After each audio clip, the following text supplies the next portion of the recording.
So I just finished up my first term at Dartmouth as an Ivy League student athlete, and here are 12 things I learned. Let's get into it. Our confidence stems from what we think of ourselves. When I inherently know that I'm somebody that follows through on the commitments that I make, that knowledge gives me incredible confidence. Whereas every time that I say that I'm going to do something and I'm unable to, such as I'm going to start getting up earlier or I'm going to start reading more books, and I give up on those promises, that breaks what I call my armor of confidence.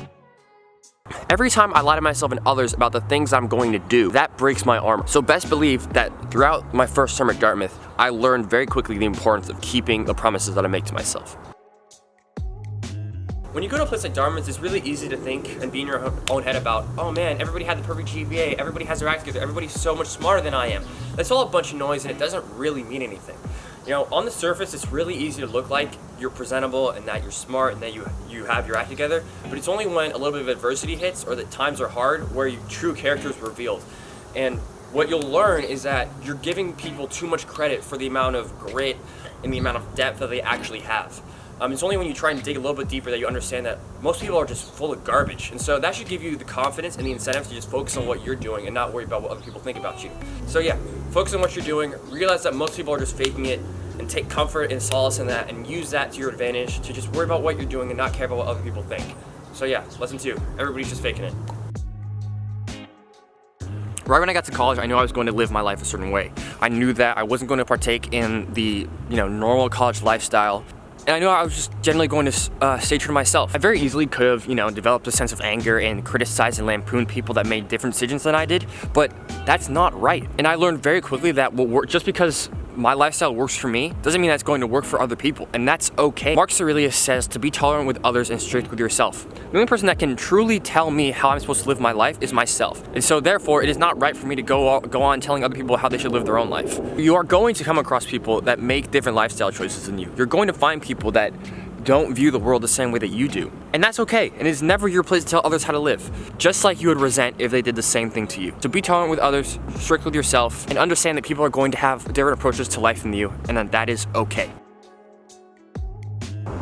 I learned this from my coach that I worked with last year, but one of the best things that you can do for yourself is implement a sense of structure within your own life. Having structure eliminates uncertainty, gives you peace of mind, and establishes a vision for what you need to do on a day-to-day basis to facilitate the achievement of your goals. Like I said earlier, being able to fulfill the commitments that you made for yourself is an incredible boost of confidence. So for me, I was really lucky because I was able to have a vision for the day-by-day things I needed to do in order to facilitate the achievement of my goals, like I just said. And by eliminating the daily decisions that I needed to make, whenever I asked myself the question, what should I be doing right now? I should always have the answer. And sometimes the answer is going to be relaxing. During winter break, a lot of the time when I ask myself that, the answer is I should be chilling. I should be watching some sort of show.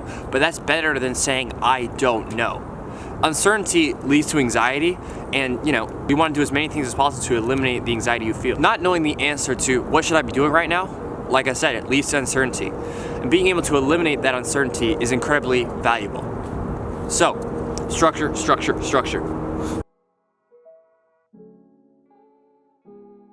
When I first got to college, I knew I was going to live a very kind of lone wolf, independent, sort of self-sufficient, let's get things done and stick to the course kind of lifestyle. And, obviously I know the benefits of that. I know how important that is for me to do and stick with. But I would be an idiot to act like there weren't some days where, I'm sitting in the library by myself and I'm like, straight up, I'm kind of lonely, or damn, I wish I had other people that were with me right now, And obviously I put myself in that position, so I have nothing to complain about. But obviously those thoughts are natural. But what I learned very quickly is just by staying true to me, by staying convicted, other people were going to see me for me and respect what I was trying to do. And that's what happened. By the end of the term, I was able to develop an awesome circle of teammates and friends, and I was very fortunate to be able to develop a judgment-free platform where I could just be me and stick to my convictions and stay true to myself. And I have a black wristband, that says so because of it. So yeah, stay the course, stay true to yourself, and the right people will show up. This is probably the most important thing that I realized once I got to Dartmouth. But you know, as we all know, like a place like Dartmouth, you have awesome professors, you can make great connections, and you have all the resources you could ever want. It has the resources, the faculty, the facility for you to do whatever you want to do with your life. It's honestly incredible. You can do literally whatever you want. If you want to go be in economics, you can be in economics. If you want to be an artist, you can be an artist. If you want to be in psychology, you can be in psychology, which is what I'm doing. You know, you always realize like, okay, yes, I'm lucky to be here, blah, blah, blah, blah, but it's not until you're actually there in the arena, going from place to place, pursuing your dreams, that you realize, man, this is all I could ever have wanted out of college and more. And it's awesome. And I'm just so grateful and lucky. And there is not a day that goes by when I'm on campus, or even now during winter break, where I think back and when I think about it and I'm like, damn, this is sick. I'm really lucky. I'm really grateful. And let's take advantage of it. You know, they say youth is wasted on the young, but I like to think that I'm playing my part in counteracting that statement. At a place like Dartmouth, you can do literally whatever you want, and it's awesome. I am so lucky and so privileged, and there's not a day that I don't remember that. Now let's talk running. The first part of this video was about sort of the things I learned being just a student in general, just being at Dartmouth. This is now going to be more running focused, and so, you know, I picked up a lot of really valuable lessons from my first year as a member of the cross country team that I'm hoping to, you know, use for the rest of my career. So yeah, let's get into it. You know, this is something I learned pretty quickly after my first race in college. It was our home meet. It came about 10 days after arriving on campus. You know, and really it was a small meet where we're competing against 2 other schools. I ran well. I got second at the meet, ran 25-26 my first 8K on what was a pretty tough course. And although, you know, our team got the win, we thought it was going to come pretty easily. We only ended up winning by 2 points. And we were pretty disappointed with how we ran. We'd expected it to come easy, and that just because we'd put in the miles over the summer that it was going to pan out a certain way. I think we all agreed that we thought that it should have gone a certain way. And something I learned quickly is you know, to avoid saying the word should. Because should is a denial of responsibility. Should is saying that you are owed a certain result just because you put in the hours. Should is you basically denying what just happened. Should is your ego talking. Instead of saying I should have run faster, do some cognitive restructuring and say, I wanted to run faster, but I wasn't well enough equipped to run the way I wanted to. I'm going to learn from my mistakes. I'm going to do better next time, rather than denying responsibility. Saying should promotes emotional thinking and is a denial of responsibility, whereas the latter approach, something that's more constructive, promotes accountability and will help you ultimately make more progress. So yeah, avoid using the word should. Execution is more important than effort. Oftentimes as runners, we get into this really bad habit of saying that we would rather try hard than actually get the result. A good race implies like the perfect balance between execution and effort. You know, but there is a very fine line between running tough, you know, which is what we want, and running recklessly. Some days you're going to feel like garbage, and other days you're going to feel effortless. But none of that matters if you can't, you know, if you can't execute.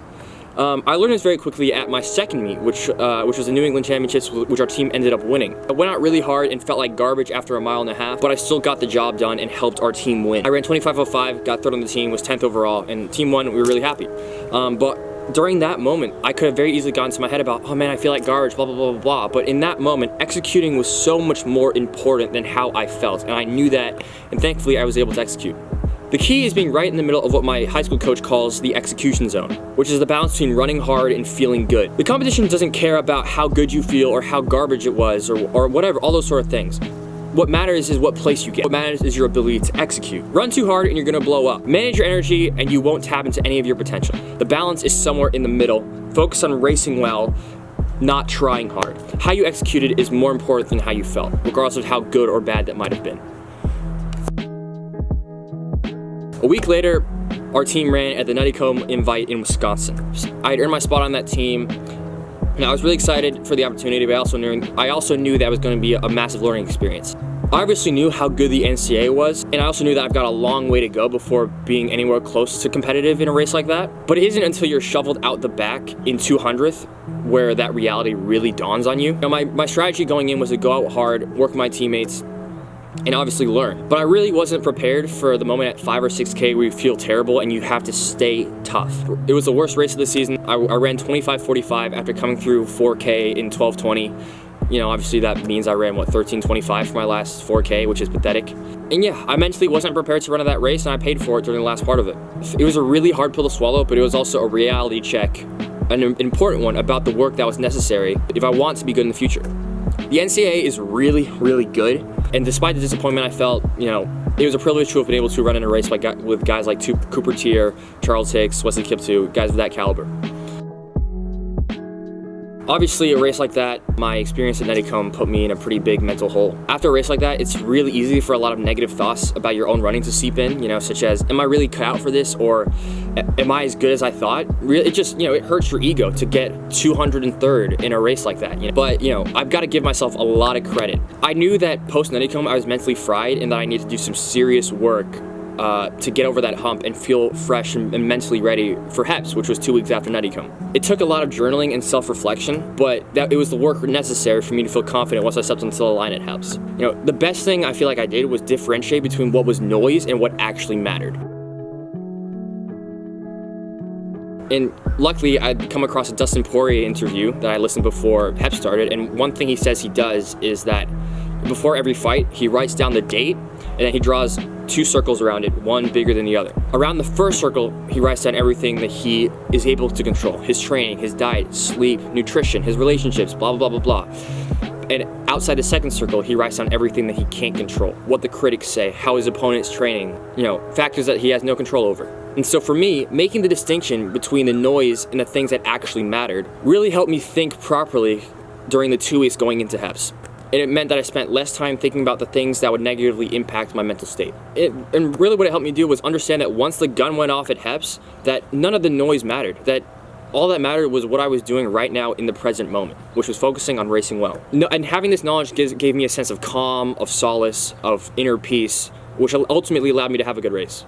Once the gun went, none of the noise, none of the self-doubt, none of the previous results, whether good or bad, meant anything. I couldn't control the noise, but I could control everything that I did, and that's what helped me. Post HEPS, our next meet was the NCAA regional meet. Moving up from 8K to 10K.